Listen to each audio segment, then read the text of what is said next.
Hi all, എല്ലാവർക്കും mummy നമ്മളിലേക്ക് സ്വാഗതം. അപ്പോൾ ഇന്നത്തെ റെസിപ്പി ഒരു പുഡിങ്ങാണ്, റവനെ കൊണ്ടുള്ള പുഡിങ്ങാണ്. എല്ലാവരും സ്ട്രോബെറി ചീസ് കേക്ക് പുഡിങ്, പിന്നെ ചോക്ലേറ്റ് പുഡിങ്, അങ്ങനെ പല ടൈപ്പ് പുഡിങ്ങും ട്രൈ ചെയ്തിട്ടുണ്ടാവും. എന്നാൽ റവനെ കൊണ്ട് പുഡിങ് ട്രൈ ചെയ്യാത്തവരുണ്ടെങ്കിൽ ഇത് ഡെഫിനറ്റ്ലി ട്രൈ ചെയ്ത് നോക്കാം. നല്ല ടേസ്റ്റാണ്, സൂപ്പർ ഡെലീഷ്യസ് ആണ്. എന്തെങ്കിലും പാർട്ടി അങ്ങനത്തെ എന്തെങ്കിലും വരുന്നുണ്ടെങ്കിൽ നമുക്ക് പെട്ടെന്ന് ഉണ്ടാക്കിയിട്ട് സ്റ്റോർ ചെയ്ത് വെക്കാം. അപ്പോൾ ഇതെങ്ങനെയാണ് ഉണ്ടാക്കുന്നതെന്ന് നോക്കാം.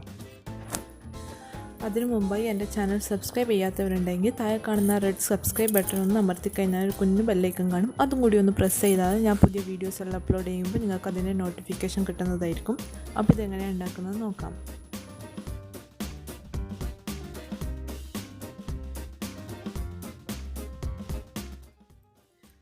അപ്പോൾ ഇതിനായി ഞാൻ ഒരു പാനിലേക്ക് 1 ലിറ്ററോളം പാലെടുത്തിട്ടുണ്ട്.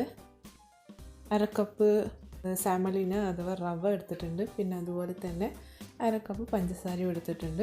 ഇനി ഇതിൻ്റെ ക്വാണ്ടിറ്റി കുറച്ച് കൂടുതലാണെന്ന് തോന്നുന്നുണ്ടെങ്കിൽ ഇതിൻ്റെ ക്വാണ്ടിറ്റി നിങ്ങൾക്ക് ഇതിൻ്റെ പകുതിയാക്കിയാൽ മതി. ഇപ്പോൾ 1/2 ലിറ്റർ പാലിന് നിങ്ങൾക്ക് 1/4 കപ്പ് പഞ്ചസാരയും 1/4 കപ്പ് സെമോലിന അഥവാ റവ എടുത്താലും മതി. ഇതിപ്പം ഞാൻ 1 ലിറ്റർ പാലാണ് എടുത്തിട്ടുള്ളത്, അതുകൊണ്ട് 1/2 കപ്പ് റവയും 1/2 കപ്പ് പഞ്ചസാരയാണ് എടുത്തിട്ടുള്ളത്.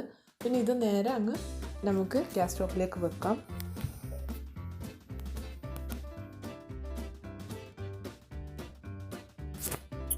ഇതിപ്പം ഞാൻ ലോ ടു മീഡിയം ഹീറ്റിൽ വെച്ചിട്ടാണ് ഇത് കുക്ക് ചെയ്യുന്നത്. ആദ്യത്തെ ഒരു 5-10 മിനിറ്റോളം ഞാനിതിങ്ങനെ 5 മിനിറ്റ് 10 വേണ്ട 5 മിനിറ്റത്തോളം ഞാനിതൊന്ന് ലോ ടു മീഡിയം ഹീറ്റിൽ വെച്ചിട്ട് കുക്ക് ചെയ്യുന്നുണ്ട്. അത് കഴിഞ്ഞാൽ കുറച്ച് കട്ടി കൂടിക്കൊണ്ട് വരുമ്പോൾ നമ്മൾ സിമ്പിളിലേക്ക് ഇടണം, അല്ലെങ്കിൽ അത് അടിക്ക് പിടിക്കാൻ സാധ്യതയുണ്ട്. പിന്നെ അതുപോലെ തന്നെ കൈ എടുക്കാണ്ട് വേണം ഇതൊന്ന് ഇളക്കി കൊടുക്കണം, ഇല്ലെങ്കിൽ ഇത് അടിക്ക് പിടിക്കും. പിന്നെ റവയാണല്ലോ, അപ്പം പിന്നെ അങ്ങനെ അടിയിൽ ഊറി വന്നിട്ട് അടിക്ക് പിടിക്കാൻ സാധ്യതയുണ്ട്. അപ്പോൾ അതുകൂടി ഒന്ന് ശ്രദ്ധിക്കുക. ഇതിലേക്ക് കുറച്ചൊന്ന് കട്ടി കൂടിക്കഴിഞ്ഞാൽ ഇതിലേക്ക് റോസ് വാട്ടർ 1 ടേബിൾ സ്പൂണോ ഇട്ട് കൊടുത്തിട്ടുണ്ട്. പിന്നെ അതുപോലെ തന്നെ റോസ് വാട്ടർ ഇല്ലെങ്കിൽ ഓറഞ്ച് ബ്ലോസം വാട്ടർ ഉണ്ടല്ലോ, അതും ഒഴിച്ച് കൊടുക്കുക. അതും ഇല്ലെങ്കിൽ ഓറഞ്ചിൻ്റെ ജസ്റ്റ് ഉണ്ടല്ലോ, അതങ്ങനെ ഗ്രേറ്റ് ചെയ്തിട്ട് ഇട്ട് കൊടുക്കുക. ഓറഞ്ചിൻ്റെ ജസ്റ്റ് എന്ന് പറയുമ്പോൾ ഓറഞ്ചിൻ്റെ പുറന്തോട്ടുണ്ടല്ലോ, ഈ ഓറഞ്ച് കളർ, അത് മാത്രം ചിരണ്ടി ഇട്ട് കൊടുക്കുക. അത് വൈറ്റ് പാർട്ട് കാണുന്നത് വരെ മാത്രമേ ചിരണ്ടാൻ പാടുള്ളൂ.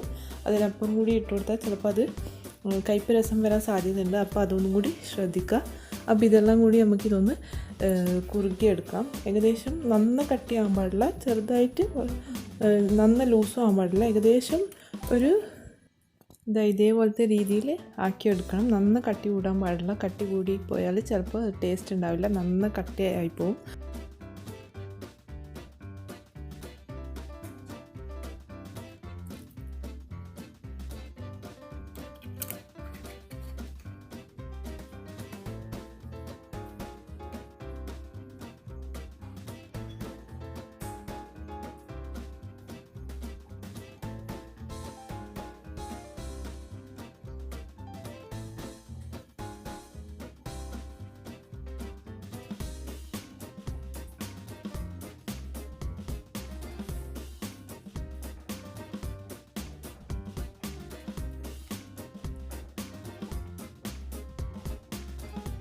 റവയാണല്ലോ, അപ്പോൾ ചൂടാറുന്നതിനനുസരിച്ചിട്ട് തന്നെ അതിങ്ങനെ കട്ടി കുടിക്കൊണ്ട് വരും. അപ്പോൾ അത് ശ്രദ്ധിക്കുക. അപ്പോൾ നന്ന കുറുകിയെടുക്കാൻ പാടില്ല. ഞാൻ പറയുന്ന ഈ കൺസിസ്റ്റൻസി ആകുമ്പോൾ ഇതൊന്ന് മാറ്റി വെക്കണം.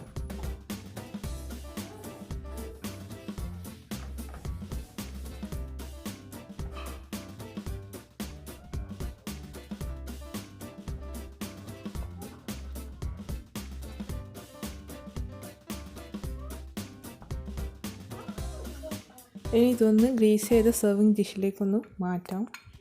അത് കഴിഞ്ഞിട്ടൊരു 1 മണിക്കൂർ വരെ ഇത് പുറത്ത് വെച്ചാൽ മതി, എന്നാൽ തന്നെ ഇതൊന്ന് കട്ടായി കിട്ടും.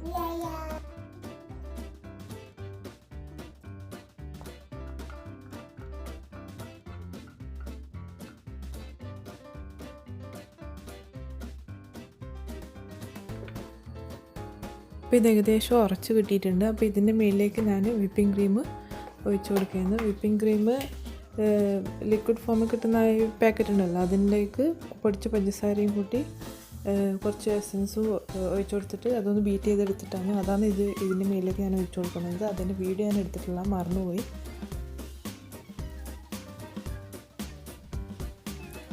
ഇവിടെ ഇപ്പോൾ അലങ്കരിക്കാനായിട്ട് ഞാൻ തേങ്ങ ചിരവിയതും പിന്നെ ഓറഞ്ചിൻ്റെ തൊലി ചിരണ്ടിയതും പിന്നെ അതുപോലെ പുതിനേൻ്റെ ചപ്പുമാണ് എടുത്തിട്ടുള്ളത്. നിങ്ങൾക്ക് വേണമെങ്കിൽ ഡെസിക്കേറ്റഡ് കോക്കനട്ട് ആ ഒരു പൗഡർ ഉണ്ടല്ലോ മാർക്കറ്റിൽ കിട്ടുന്നത്, അതോ അല്ലെങ്കിൽ പിസ്താഷ്യൂ പൗഡറോ എന്ത് വേണമെങ്കിലും നിങ്ങളുടെ ഇഷ്ടത്തിന് വേണമെങ്കിൽ എന്ത് വേണമെങ്കിലും വെച്ച് അലങ്കരിക്കാം. ഞാനിപ്പോൾ ഇതെടുത്തൊന്നേ ഇല്ല, ഇതേ എൻ്റെ ഇല്ലത് വെച്ചിട്ടാണ് അലങ്കരിക്കുന്നത്.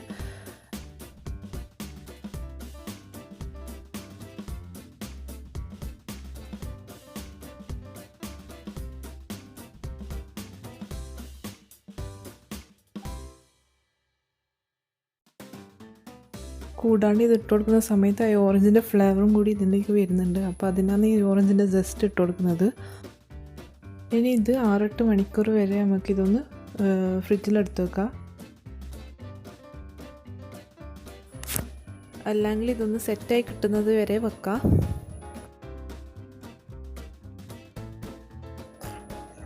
അപ്പോൾ എല്ലാവരും ഇതൊന്ന് ട്രൈ ചെയ്ത് നോക്കുക. എല്ലാവർക്കും ഈ വീഡിയോ ഇഷ്ടപ്പെട്ടെന്ന് വിചാരിക്കുന്നു. Thanks for watching.